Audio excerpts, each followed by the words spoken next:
Music theory.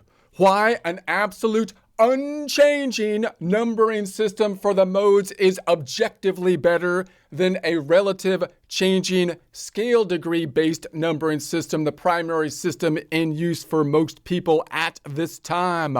What's the objective? Create a logical, efficient, and math-compatible system for understanding the 7 modes, going from the Ionian to the Locrian by assigning them a fixed absolute numbering system rather than rotating them based on a parent scale. Now, you could make some arguments on how we should number them. I'm going to go from numbers 1 through 7. We'll talk more about that shortly. But first, you might be asking and saying, hey, look, that's a lot of stuff right now. I don't even know what you're saying. I'm not even sure what the modes exactly are. And you're going into basically changing things about the modes before we've even learned about it. You're putting the cart before the horse. And just bear with me here, because we will take a step back and think about the modes in more detail. But before we do, I want to identify one of the major problems and hurdles which I think really impacts the progression of, in particular, guitar players, but also piano players as well, because of the way the naming convention is worked, forcing us to move our perspective from what I think would be the most logical system to one that we have to kind of change to conform to the way the language is being put together. And so we're going to be looking this time at the modes, which you might say, hey, look, that's an advanced topic.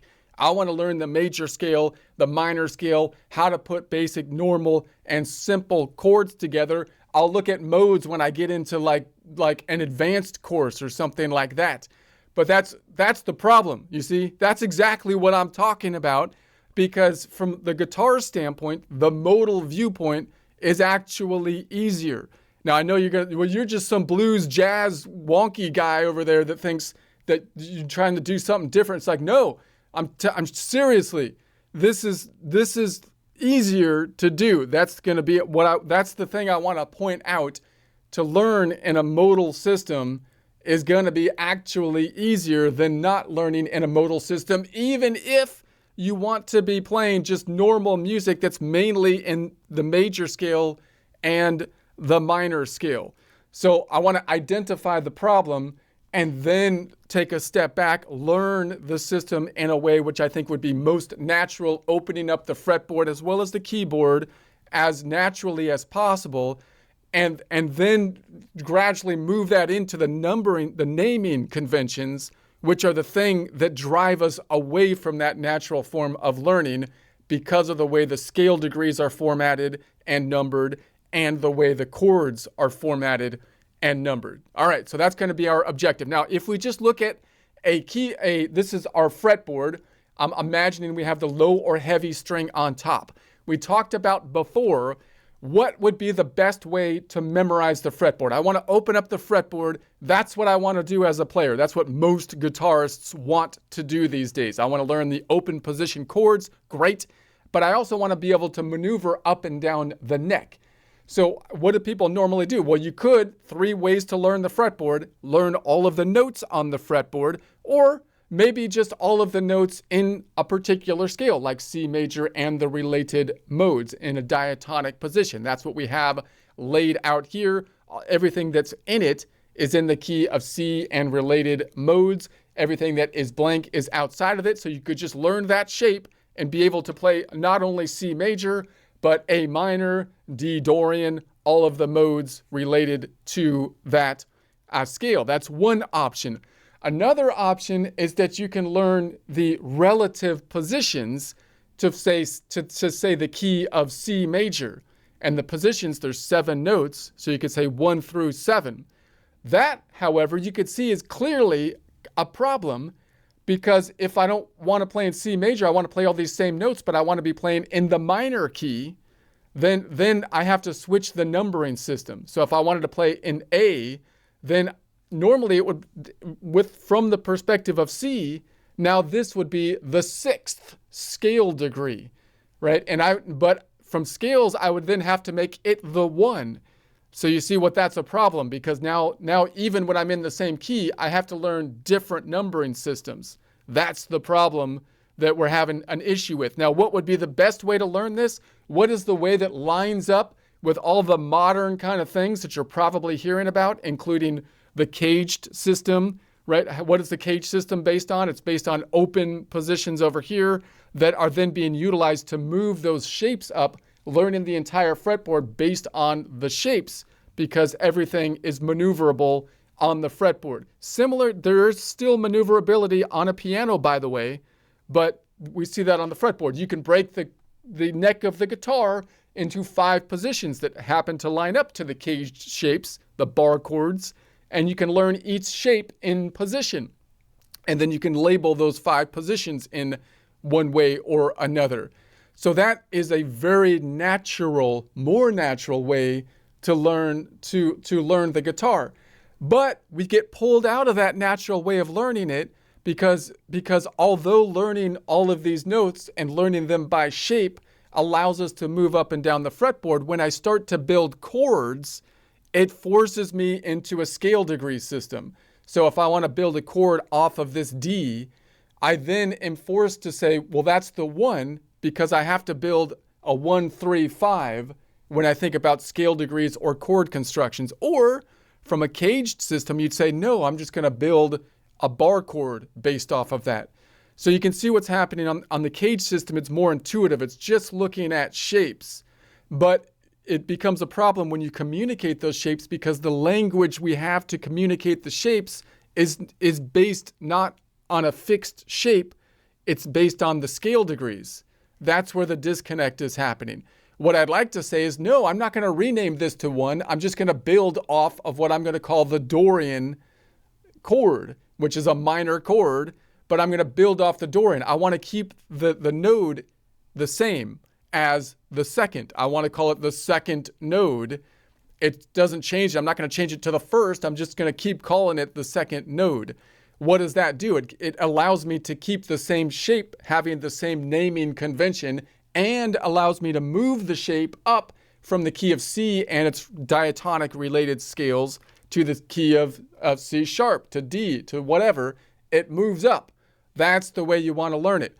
Now, you're going to run into problems, again, with scale degrees when we get to our intervals, and we're going to run into problems when we get to our chord namings. So what we want to do is realize why this is beneficial, and then build up so that when we get to the naming conventions, we can understand what we want to do and how the naming conventions are forcing us to do something different, and then how can we bridge the gap? How can we deal with that?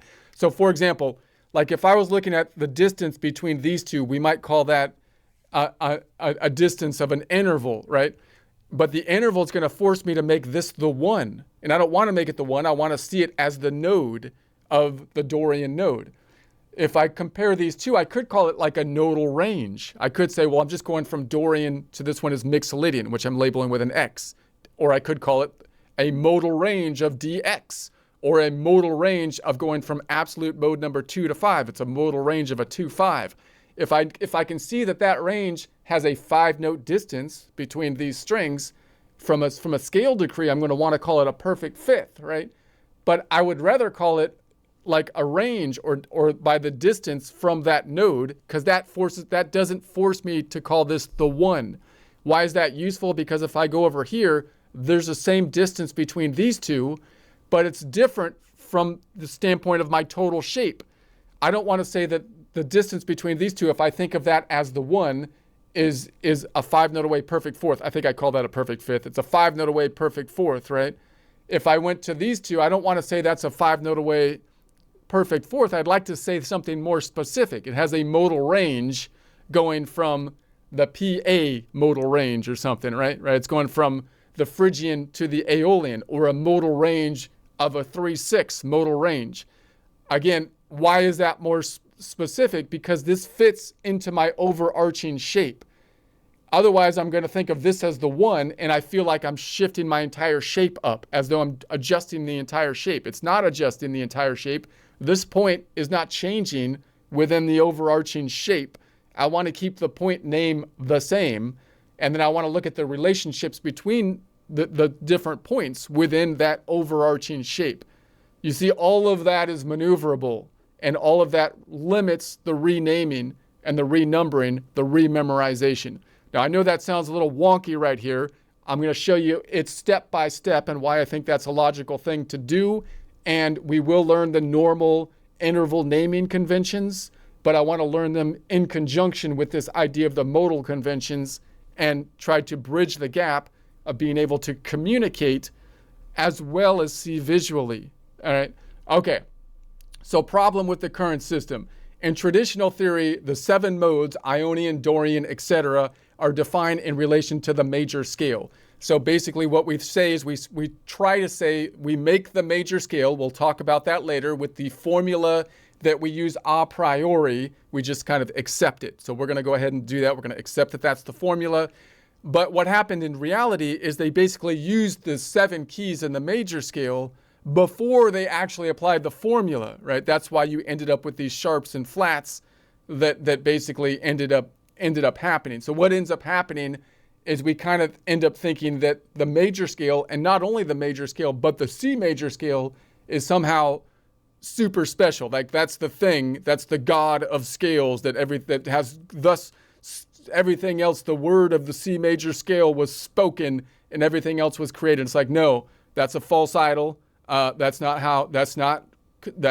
right. They were all created equal. Okay. I don't know where I'm going with that. It was a little weird, but Dorian is made 2 of C. So if I look at the same set of notes in the key of C, removing all the sharps and flats, C through G, if I just start on the second one, I call that the Dorian. That now is the Dorian. That's what they do. The problem is that you have to renumber it then. If I think about myself in Dorian, I have to think about what was the 2 as now being the 1 of the Dorian scale. So now what I've done then is created one set of notes, which I could assign one numbering system to, and have now given it 7 different numbering systems and acting like I'm in 7 different scales. That you see how that's going to multiply the problem and burden of memorizing all the keys on the guitar. One other thing I want to be pointing out on this before I get too into detail, that we could understand these modes as a scale, meaning like if I have all of the notes in the key of C, then if I look at the Dorian, I think of it as all of the same notes, but I start on the 2nd degree and make it the 1st, basically. But I also want to think of them as points, as node points in a system. So if I have a system, any kind of system that's a series of points, then all of the nodes, I want to name them as a nodal point. So that's going to be the first or the first nodal point of each system. So I just want to take the C major scale and see it as a circle, like knights on the round table. None of them are better than the other ones, not even the C. Major's not better than anyone else. And then just name all the knights on the round table as equals, right? They're all equals node points. That's what we're doing here. When I look at this fretboard, I want to see all of these notes as knights on the round table. They're all honorable. They're all equal. That's why they got the round table, and they're points on the round table. They're all points in the node system. They're nodes in the system, and they're all equal nodes in the node system, which I'm going to give them all a name within the node system, which happens to have a hierarchy of numbers, because you could say 1 is better than 7 or whatever. But in theory, they're all the same in degree, right? Which instead of renaming all the knights, every time a knight at the round table talks, right? Sir Lancelot is talking, now he's number 1 when he was number 2. And now King Arthur is talking, now he's number 1. And now the other guy's talking, who else is Kay is talking. Now Kay was number 7, but now he's number 1 because he's the one standing up at the table. No, he's still Kay. I'm not changing his name to number 1. He's still number 7, Kay. And that's fine because 7 isn't worse than 1. He's just a node in the system of the round tables, right? So when we think of the modes, I'm saying node versus mode because node is what we often think about from a system standpoint, and modes are the names that I'm going to be applying to the nodes in my analogy here. So that's going to be the idea. All right. So, but in G major, Dorian becomes, all right, so So this means modes have no fixed identity, only rotating relationships. So you see the problem with the knights on the round table. I have to memorize 7 names for each knight of the round table every time someone different talks, even though they have the same name. That's not the way to do it. They should keep their same name. So learners must rederive the meaning of each mode in every key. So that means, of course, that we have to think of, you're thinking that normally what happens is people think that they have to memorize 7 modes. So if you multiply that out, that means that there's 12 keys. I'd have to memorize 12 keys times 7 to memorize all of the different scales. So that's what we want to avoid doing. No, there's one master shape that then moves up to 12, can be copied and pasted to 12 different starting points or 12 different locations on the guitar. One shape, okay? Do you see how much better that would be? Okay.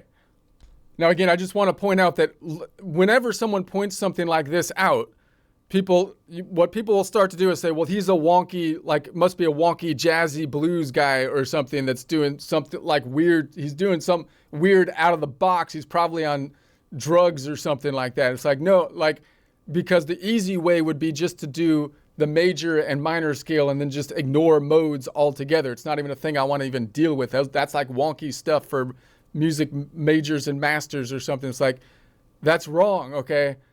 I'm telling you, this is the easy way. This is the easy way to do it, right? This is us taking the bureaucratic system that's purposely got the paperwork in it that was made hard and difficult. It has the barrier to entry, and this is us removing the bureaucracy. The bureaucracy is not the other way around. Right? It's not like we're making it more wonky. No, we're making it less. We're making it less wonky. This is making it less wonky. This is streamlining the system. Okay, so let's just think about the modes. We'll get into like the mode creation later, but we start with the Ionian. Now again, these mode names are confusing because they have the Latin names, and because we kind of renamed the major mode, the major and minor, the core modes that we use, the Ionian's the major scale and the Aeolian's the minor. So now we have to kind of learn these Latin names. That becomes a problem. But if you have the numbering system, you don't really need that too much, and we'll give a letter abbreviation so that you can indicate them clearly as well. But just note that another name for the major scale is the Ionian mode. So you're going to sound wonky saying it. You're like, what am I, a Greek scholar or something here? I got to say Ionian mode instead of the major scale. Yeah, that's kind of an issue, the naming convention. But when we think about the major scale, think about the problems with that naming convention. It acts like the major scale is somehow, once again, the idol of all the other scales, as though it's different, as though everything else is derived from it. You can derive the other modes from it, but you can also derive the major scale or Ionian mode from all the other modes. There's nothing other than cultural significance that differentiates, that it's more like a pattern that's all together through all the modes. All the modes are woven together, kind of like what are those tactile patterns that, you know, they all repeat, right? They're all combined together. Okay, so then we have the Dorian mode. Now this one isn't used as much, but people do still use it a lot. It's just basically the same notes as the major scale, but we make the second note the tonic. That's all you're doing, and it sounds more minor-y. We'll get to we'll get to more about the feel and when you would use each mode later.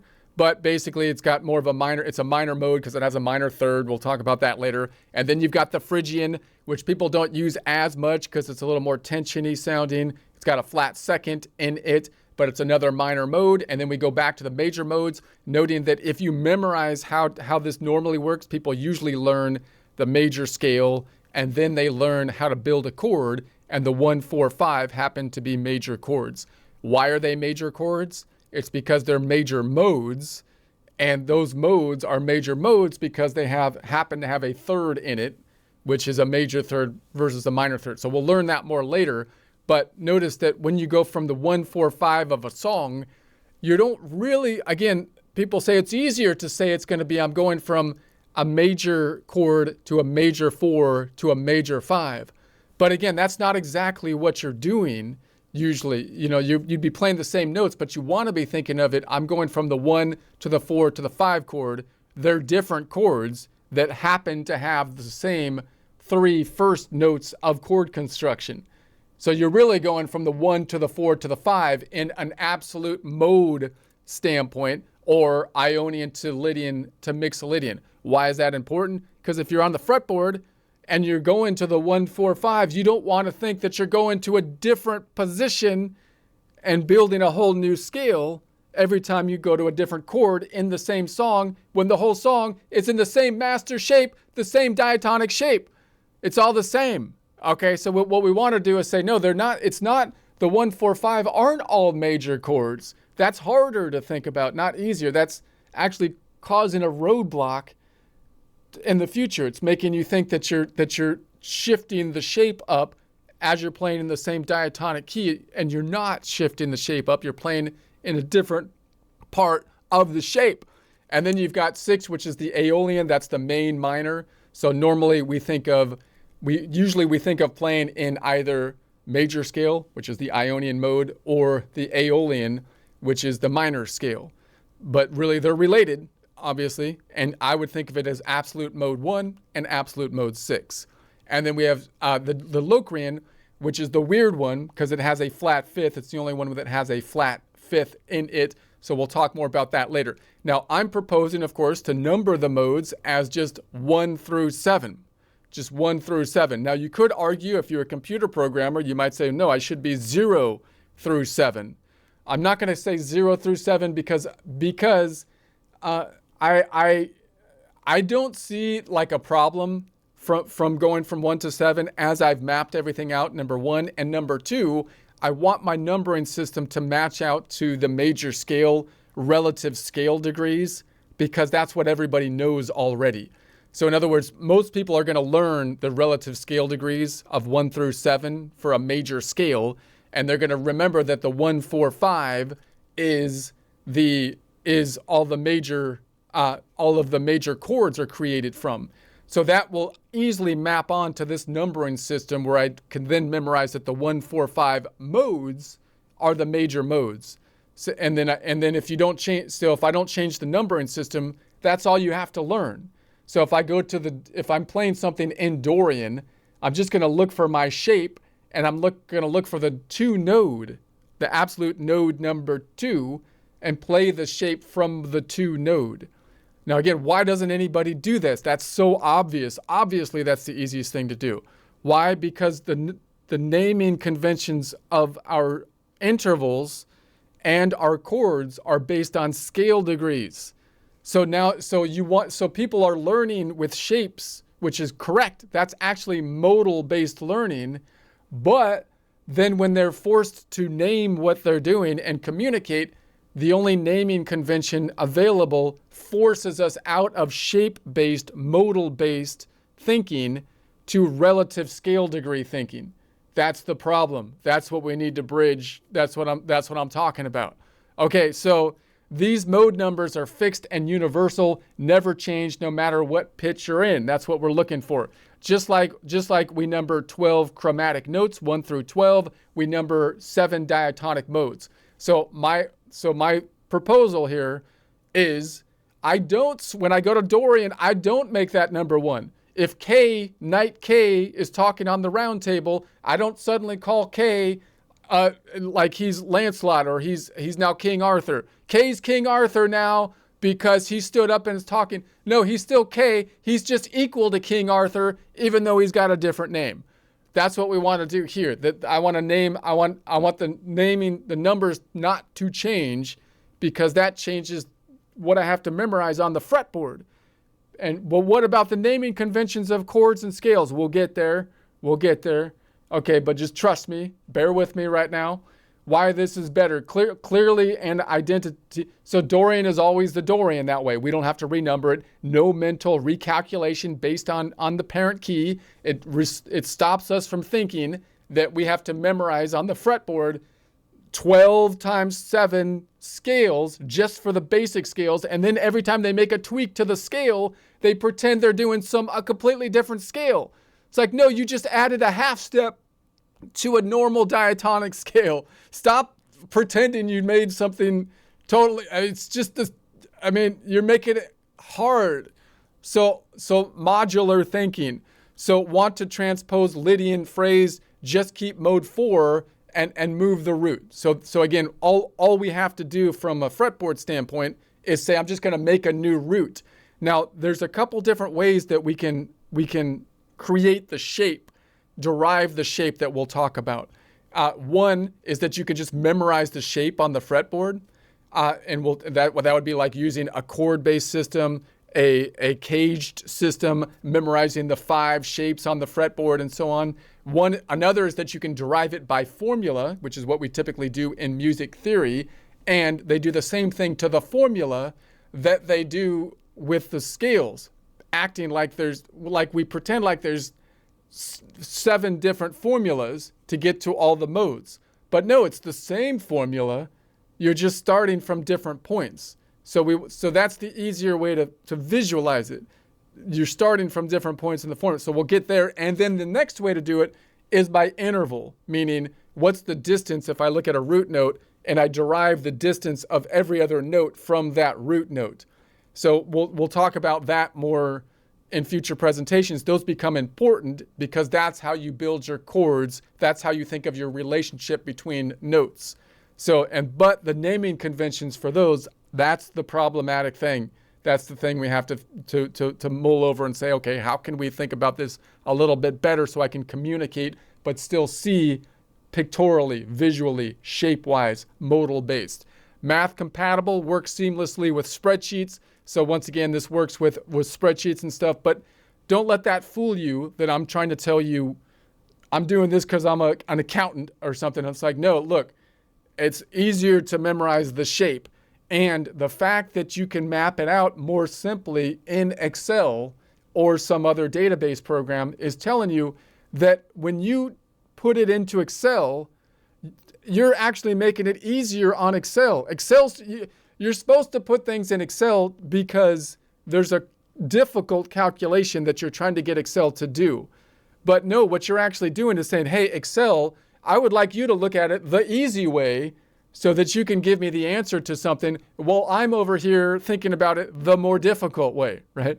Do you see what I mean? We're programming our own minds in a way that's more difficult than we're asking the computer to do. If the language we're giving the computer is different and we're using normal language, not like ones and zeros, to communicate with the computer, then it's an indication that we're not thinking about things as cleanly as possible, right? And if we think about things more cleanly, then we can focus on the art side of music and less on switching the names of all the notes to different relative numbering systems and so on. So enable quick computation. So mode formula equals a fixed structure. Transposition equals simple addition shift. So we'll talk more about that later. Better for visualization, especially on guitar. Fixed fretboard shapes for each mode. You always know where mode 5 Mixolydian lands. So if I have, this is my shape again. Notice this is all the keys and all the notes in the key of C and whatnot. So notice if I'm moving from a C over here, I would make a bar chord. So we'll talk about this more later, but if you know the cage system, you're gonna say, okay, normally, if I'm trying to play a C, I'm gonna make a bar chord, which would be here, boom, boom, these two, and then this. So I'd bar this off and play this. But if I move to a G, then if I go to the G down here, you can see you can also bar this off and call it like a G major. But you see the problem here is with our normal convention, this isn't a G major. If this is the one, if I'm looking at C major and related modes, I want to call this the Ionian mode, even when I switch chords. So right, this is the major chord, and when I go over here, I don't want to call this another major chord, right? I want to say that this is the 5 chord, which is a Mixolydian chord. And you're going to say, well, it has all the same notes if I call it a major chord. Yes, it does, but look at the shape around it. The shape around it is different than the shape around this one, right? It's similar, but it's different. So I don't, so see what I'm doing, what I have to do if in my mind, if I say, well, I'm going from a major chord to a major chord, and I'm forced to renumber this as though it's a major chord, is I'm going to imagine the shape around here to be exactly the shape as this shape. It's not. It's different. I want to recognize the difference in the shape. I'm going to the 1 chord or the Ionian chord to the 5 chord or the Mixolydian chord, which, if I think about it from a caged system, a shaped system, a 5-shaped system of the fretboard, I want to identify this as the Mixolydian shape, right? And so that's the problem with our current naming convention. It's forcing us to think of this kind of like as it's the major shape, and it's not. So if I start to learn, so that's why you want to learn the actual nodes in the system, like the Knights of the Round Table, and know their name without having to change their name, and then learn the relationships between all of the Knights on the Round Table, the distances between them, and then we'll deal with the naming conventions that's going to mess us up to do that, which messes people up. So let me just show you the problem here. If you learn this way, if you're a caged learner and you learn the shapes, how they move up the fretboard, you will end up being able to play well, but then people are going to say, well, he's not sophisticated because you can't communicate. You're not talking. You're just talking in terms of shapes, right? You're not telling me, you don't even know what the distance is interval-wise between this and that and the other thing. And that's because, and there might be some truth to that, but that's because the naming convention is forcing us out of the natural way that we want to learn the guitar. So oftentimes, guitar players are kind of notorious for not being sophisticated with their communication of music theory, right? Because we learn shapes and we're just moving the shapes up or visualizing the fretboard because that's the natural way to do it. And because the music theory is taking us out of the natural way that would be best to visualize the fretboard, which would be from a caged system or some other kind of visualization system. The language doesn't have to be different. It should line up, right? And if we use nodes, it does. It lines up. Okay, that doesn't mean we still have to bridge it with normal communication to think in relative positions. That's the challenge. That's what we'll get into in future presentations. So notice that historically, why has this happened? Well, musical theory was built around chant system. So it started, obviously, our vocal cords are kind of like the starting point of us thinking about music. So no numerical system. Everything was based on letter names. And then, of course, we have the piano, which is a beautiful instrument set up. But we talked about before that they set it up to play, easily within one key, which they happened to pick to be the key of C, which made us back into the full 12-note system, which made us kind of then back into our scale system, which might not be the optimal way, even for the piano, to now learn. Notice if you're on a piano, then you still have the same issue. A mode-based system, I still argue, would be better because it's going to overcome the problems with the piano, which is this perspective problem. Like the C major scale is better than all the other scales and whatnot because that's how the thing is kind of laid out. But also if you're in the key of C major on all the white keys, you still end up with the same problem of going from the 1 to the 4 to the 5 and then having to rename the Knights of the Round Table within the system. It's easier to do on the piano, however, because you only have one set of keys in one linear progression. So it doesn't take as much cognitive ability, although it still takes plenty. Whereas on a guitar, you have a grid structure, and therefore it takes a whole lot more cognitive ability to rename the grid every time you're moving from one thing to the other. So that's why on the guitar, it's much more important, but on the piano, still, it works. On the piano, you'd have to learn 12 different master keys because of the non-symmetry of the black keys, but it's not 12 times 7, because within those 12 different kind of shapes, I would be thinking in a modal system. That's what I would argue to do, rather than 7 relative positions within all of the 12 keys. All right. All other theory was based around white keys and diatonic scale assumptions. So no computational pressure. So before spreadsheet software or digital instruments, there was no reason for standardized logic. So again, I'm kind of imagining that obviously there was some kind of aristocratic, tilt towards music because it was something that you would think leisurely people would do. And sometimes when you get a leisurely thing, it's like just the fact that it's difficult or that it is wonky becomes kind of cool in and of itself, right? Because now I'm doing something that is a little bit weird. So I'm thinking maybe some of the wonkiness is kind of intentional.